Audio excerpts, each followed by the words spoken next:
ইরানের যুদ্ধ চলাকালীন কখন যে কি হবে কিছুই বোঝা যাচ্ছে না। ইদানিং শোনা যাচ্ছে যে ইরানে সরকার পাল্টে গিয়ে নতুন একজন ক্ষমতায় চলে এসেছে এবং সেখানে মিলিটারি শাসন চলছে। আমি একটু বিস্তারিত বলি। ইরানের প্রধান বা সুপ্রিম লিডার বা রাষ্ট্র নেতা ছিলেন আলী খামেনি। ইসরায়েলের সাথে সংঘর্ষের ফলে আলী খামেনির হত্যা হয়ে যায়, ফলে পরবর্তী রাষ্ট্রনেতা হয় তার ছেলে মুজতবা খামেনি। এখন ইরানে ইলেকশনও হয়, ফলে সর্বোচ্চ ক্ষমতার অধিকারী হিসাবে প্রেসিডেন্টও আছে।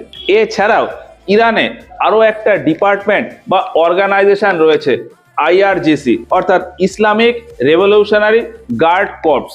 এই আইআরজিসির নিয়ন্ত্রণেই ইরানের আর্মি বা মিলিটারি ফোর্স থাকে। এছাড়া ইন্টেলিজেন্স আর সিকিউরিটি নেটওয়ার্ক এই সবগুলোও ওই আইআরজিসি দ্বারাই কন্ট্রোল হয়। এসবের পাশাপাশি ইরানের দ্বারা খনিজ তেলের আমদানি বা রপ্তানি, ইরানের ভেতর বিভিন্ন কনস্ট্রাকশন, টেলিকম সার্ভিস, এই সমস্ত কিছুই ওই আইআরজিসি দ্বারাই নিয়ন্ত্রিত হয়। ফলে বলা যায় যে ইরানের সমস্ত নিয়ন্ত্রণ ওই আইআরজিসির হাতেই রয়েছে। ফলে এখান থেকে বলা যায় যে ইরানের ক্ষমতা মেইন তিনজনের হাতে রয়েছে, রাষ্ট্রনেতা, রাষ্ট্রপতি আর আইআরজিসি। এখন এই তিনজনের ভেতরেও সুপ্রিম পাওয়ারে রয়েছে ওই রাষ্ট্রনেতা, অর্থাৎ বর্তমানে ওই মুজতবা খামেনি। এখন আলী খামেনি মারা যাওয়ার পর ইরানের এই সমস্ত ক্ষমতা, মানে ইরান দেশটা কিভাবে চলবে, কি কি ডিসিশন নিতে হবে, আমেরিকা বা ইসরায়েলের বিরুদ্ধে ডিফেন্স বা যুদ্ধ করার জন্য কি কি ডিসিশন নিতে হবে, সেই সমস্ত ক্ষমতা ওই মুজতবা খামেনি নিজের হাতে নিয়ে নেন।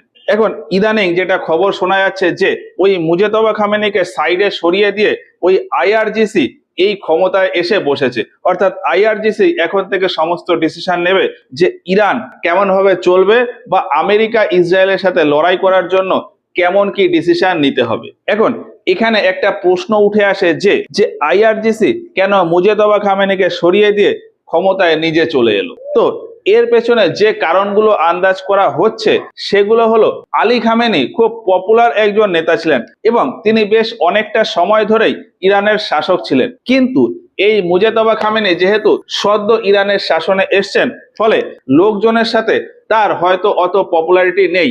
এছাড়া এই যুদ্ধ চলাকালীন দেশ সম্পর্কে সিদ্ধান্ত নেওয়ার মতন তেমন অভিজ্ঞতাও তার নেই।